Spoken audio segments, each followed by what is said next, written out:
Hey guys, just a quick tutorial of the ambient lighting in the G01 X3.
So all you do, your home menu right here. This is what it would be like when you start up on the iDrive 6.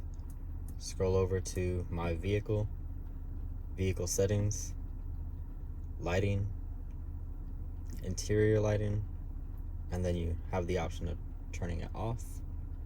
See, it slowly turns off. And you can turn it on. You can adjust the brightness.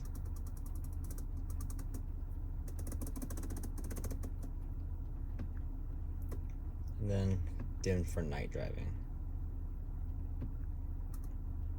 My personal favorite is the blue or the lilac, which is like a purpley pink. Personally, I think the blue is the best one for this car. Just the way it illuminates under. If you do want the red color, I know right here for this one, there is a red option, but you have to go into the Beamer code, and basically you would recode bronze, and the blue would be changed to a cyan, and then this one up here, that would be changed to the actual red, but that's for a different video.